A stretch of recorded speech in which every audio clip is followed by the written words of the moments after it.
Assalamualaikum warahmatullahi wabarakatuh. Perkenalkan, kami dari kelompok 6 yang beranggotakan saya sendiri, Veriskianto Octavianus dengan NIM belakang 101. Kemudian ada Via Prestiana dengan NIM belakang 111, Nur Syahrul Mauludi dengan NIM belakang 119, Icak Dwi Anggraini dengan NIM belakang 120, Malik Abror Huda dengan NIM belakang 121, dan yang terakhir ada Sahrani Putri Wulandari dengan NIM belakang 125. Di sini kelompok kami akan membahas mengenai model pembelajaran kooperatif. Pengertian model pembelajaran kooperatif.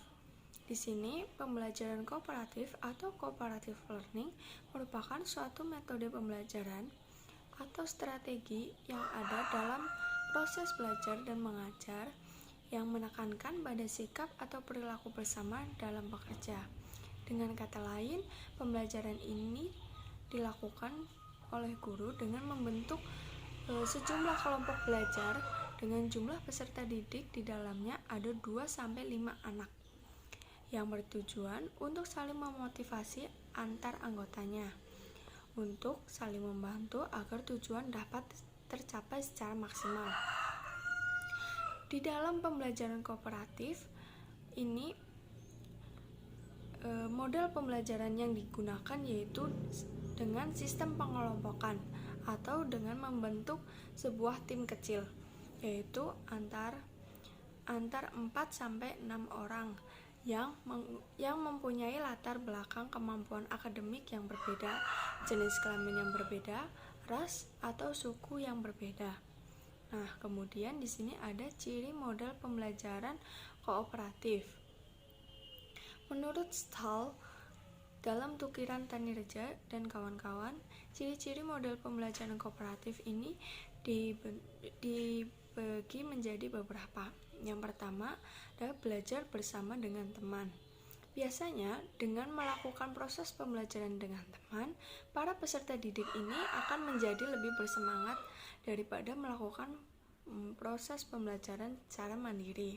Yang kedua, selama proses belajar itu terjadi tatap muka atau interaksi antar teman. Nah, dengan menggunakan model pembelajaran ini, guru itu memberi kesempatan kepada siswa untuk saling berinteraksi dengan teman-temannya pada saat proses pembelajaran berlangsung. Yang ketiga, para peserta didik saling mendengarkan pendapat di antara anggota kelompok. Yang keempat, belajar dari teman sendiri dalam berkelompok. Nah, saling berinteraksi ini sangat bermanfaat dengan temannya agar mereka dapat mengetahui materi-materi yang mereka belum kuasai di dalam kelompok tersebut, sehingga peserta didik dapat melakukan tanya jawab dengan anggota kelompoknya masing-masing. Yang kelima ada belajar dalam kelompok kecil. Yang keenam ada produktif berbicara atau saling mengemukakan pendapat. Yang ketujuh ada keputusan bergantung pada siswa itu sendiri, dan yang terakhir siswa aktif. Pada saat proses pembelajaran, siswa itu dituntut aktif untuk mengikuti kegiatan pembelajaran dengan tujuan siswa dapat memahami materi yang dipelajari dan tidak tertinggal dengan teman-temannya. Nah, materi selanjutnya akan disampaikan oleh Ibu Via. Selanjutnya, saya akan membahas mengenai tujuan dari model pembelajaran kooperatif. Menurut Depdiknas dalam buku Tukiran Tanirja pada tahun 2011 di halaman 55, termuat bahwa model pembelajaran kooperatif ini dibagi dan dikembangkan menjadi 3 tujuan. Yang pertama adalah meningkatkan hasil akademik, tentunya dengan meningkatkan kinerja siswa dalam tugas-tugas akademiknya. Yang kedua adalah memberi peluang agar siswa dapat menerima teman-temannya yang mempunyai latar belajar yang berbeda atau memiliki perbedaan dalam latar belajar. Perbedaan di sini yaitu termuat pada perbedaan agama, perbedaan ras, perbedaan kemampuan akademik dan tingkat sosial. Tujuan yang ketiga adalah mengembangkan keterampilan sosial siswa. Keterampilan sosial siswa yang dimaksud antara lain berbagi tugas, aktif bertanya, aktif berpendapat, mengemukakan pendapat, dan lain sebagainya. Selanjutnya, saya akan membahas mengenai model evaluasi pembelajaran kooperatif. Di sini terdapat 3 model evaluasi pembelajaran kooperatif. Yang pertama ada model evaluasi kompetitif. Di model evaluasi kompetitif ini sudah jelas akan menanamkan jiwa-jiwa kompetitif antar siswa. Yang kedua ada model evaluasi individual. Di dalam evaluasi individual ini, siswa belajar melalui pendekatan dan kecepatan sesuai dengan kemampuan yang mereka miliki. Peserta didik tidak bersaing dengan siswa lain, melainkan bersaing dengan dirinya sendiri. Yang ketiga adalah model evaluasi cooperative learning. Pada sistem ini, menganut pemahaman hominis locus, artinya yaitu menekankan untuk saling bergantung kepada yang lainnya. Pada model sistem ini, kerjasama merupakan kebutuhan yang sangat penting. Penilaian pada sistem cooperative learning diantaranya adalah tanggung jawab pribadi dan kelompok. Jadi, siswa akan mendapatkan nilai pribadi dan nilai kelompok. Kemudian, materi yang kedua adalah model-model pembelajaran kooperatif. Model yang pertama adalah jigsaw ya.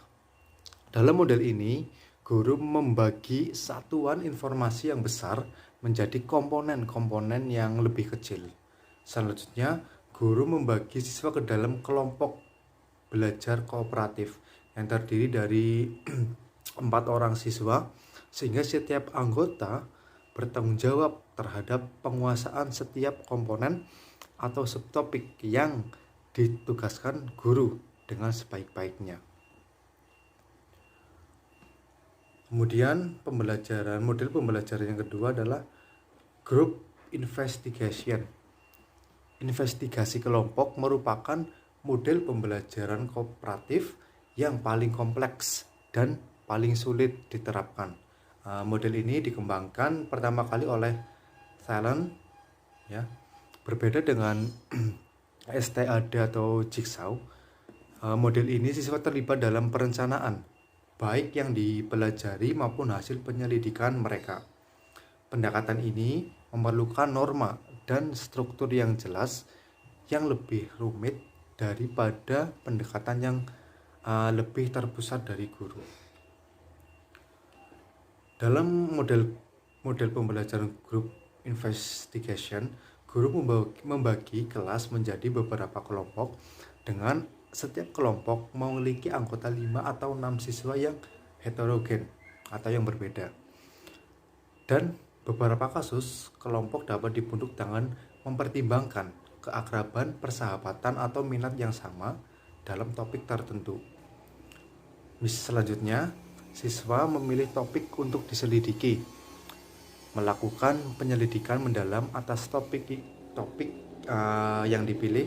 Selanjutnya mereka mempertimbangkan dan mempresentasikan laporan kepada seluruh kelas. Model pembelajaran yang ketiga adalah listening team. Pada model ini diawali dengan pemaparan materi oleh guru, kemudian guru membagi satu kelas menjadi beberapa kelompok dan kelompok mempunyai perannya masing-masing. Kemudian model pembelajaran yang keempat yaitu TGT atau Team Games Tournament. Penerapan model pembelajaran ini dengan cara mengelompokkan siswa secara heterogen. Kemudian tugas tiap kelompok bisa sama bisa berbeda. Setelah memperoleh tugas, setiap kelompok itu bekerjasama dalam bentuk kerja individual dan diskusi. Usahakan dinamika kelompok ini kohesif dan kompak, serta tumbuh rasa kompetisi antar kelompok. Suasana diskusi nyaman dan menyenangkan seperti dalam kondisi permainan, yaitu dengan cara guru bersikap terbuka, ramah, lembut, santun, dan ada sajian yang ramah. Kemudian setelah selesai kerja kelompok, sajikan hasil kelompok sehingga terjadi diskusi kelas. Jika waktunya memungkinkan, TGT bisa dilaksanakan dalam beberapa pertemuan atau dalam rangka mengisi waktu sesudah UAS menjelang pembagian rapor. Kemudian model pembelajaran yang terakhir adalah model pembelajaran role playing. Metode ini adalah cara penguasaan bahan-bahan pelajaran melalui pengembangan imajinasi dan penghayatan siswa. Pengembangan imajinasi dan penghayatan dilakukan siswa dengan memerankan sebagai tokoh hidup atau benda mati.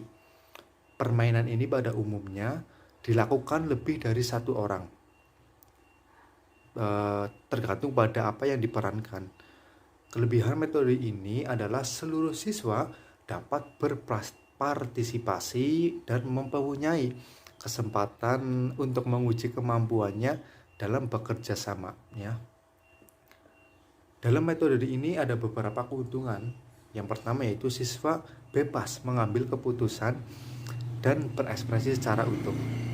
Yang kedua, permainan merupakan penemuan yang mudah dan dapat dilakukan dalam situasi dan waktu yang berbeda. Kemudian guru dapat mengevaluasi pemahaman siswa setiap siswa mengalami pengamatan pada saat melakukan kegiatan role playing ini. Keuntungan yang terakhir adalah permainan merupakan pengalaman belajar yang menyenangkan bagi anak. Karakteristik model pembelajaran kooperatif. Pada hakikatnya, cooperative learning sama dengan kerja kelompok. Akan tetapi, tidak setiap kerja kelompok dikatakan sebagai cooperative learning. Itu menurut Bennett tahun 1995.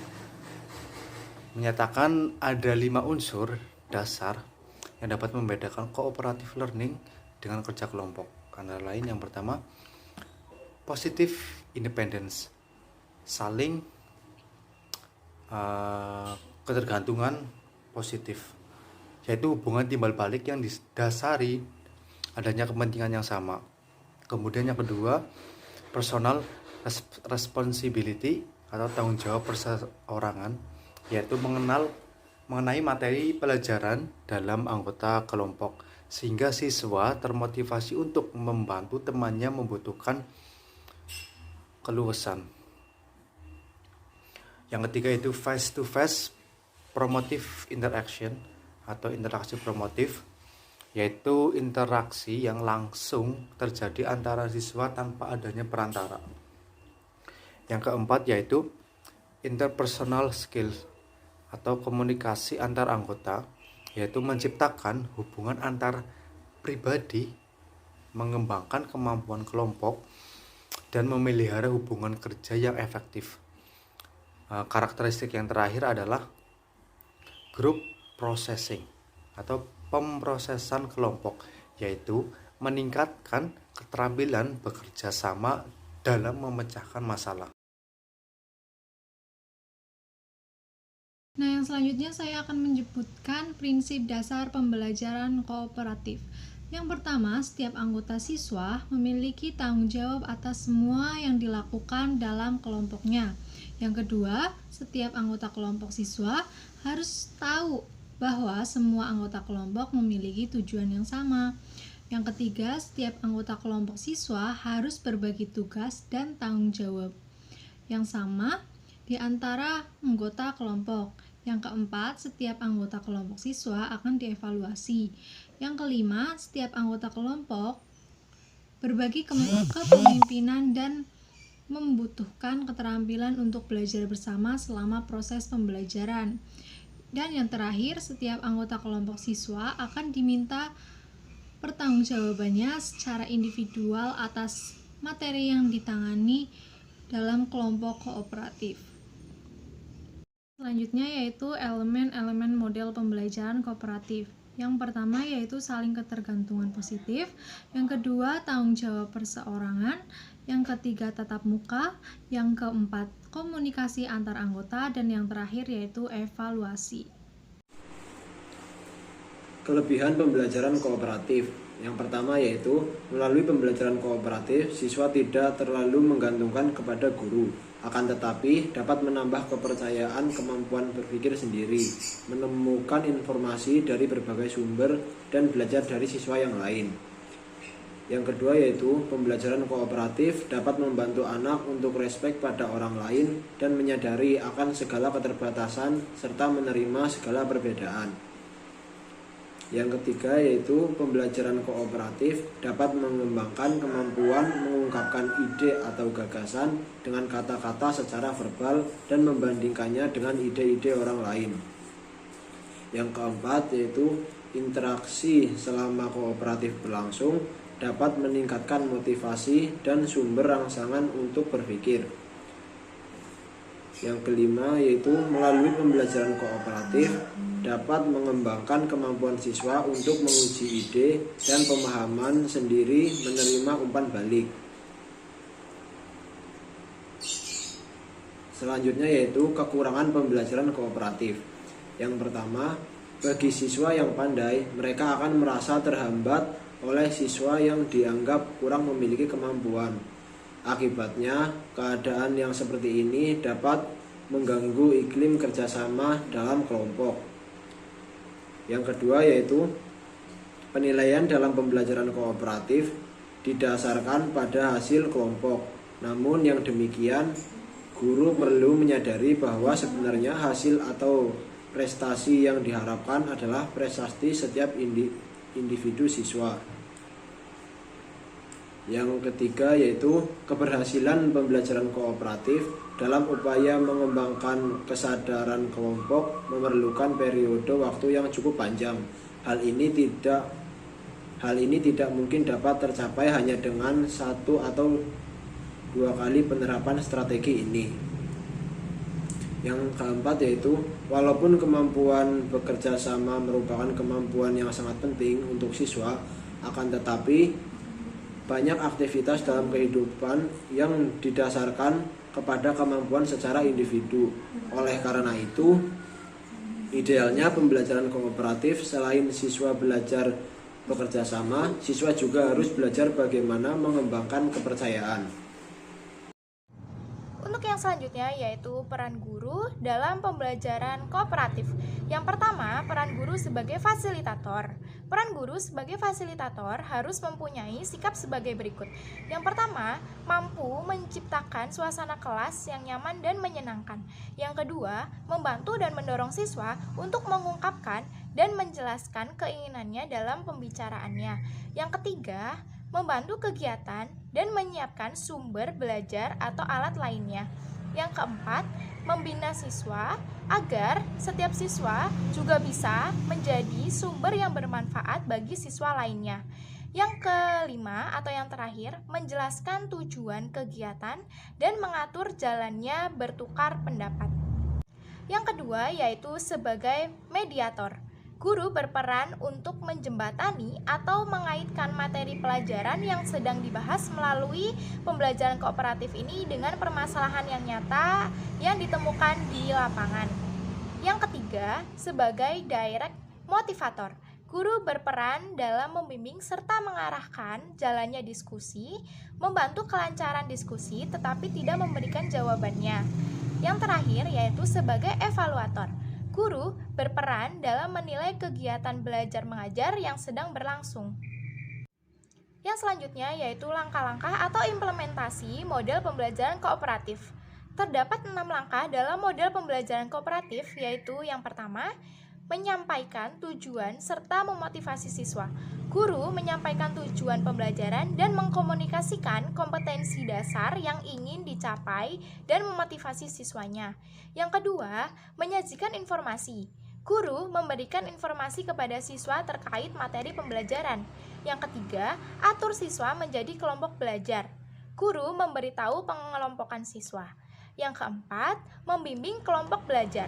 Guru memotivasi dan memfasilitasi pekerjaan siswa dalam kelompok belajar secara bersamaan. Yang kelima, evaluasi. Guru mengevaluasi hasil belajar tentang materi pembelajaran yang telah diterapkan atau yang telah diberikan. Yang keenam, berikan penghargaan. Guru menghargai hasil belajar individu dan kelompok. Kesimpulan pada pembelajaran kooperatif ini yaitu pembelajaran kooperatif itu sendiri adalah konsep yang lebih luas yang meliputi semua jenis kerja kelompok termasuk bentuk-bentuk yang lebih dipimpin oleh guru atau diarahkan oleh guru yang bertujuan untuk menciptakan situasi di mana keberhasilan individu ditentukan atau dipengaruhi oleh keberhasilan kelompoknya. Sehingga keberhasilan pembelajaran kooperatif dalam upaya mengembangkan kesadaran kelompok memerlukan periode waktu yang cukup panjang dan hal ini tidak mungkin dapat tercapai hanya dengan satu kali penerapan atau dengan hanya waktu yang singkat. Sekian presentasi dari kelompok kami.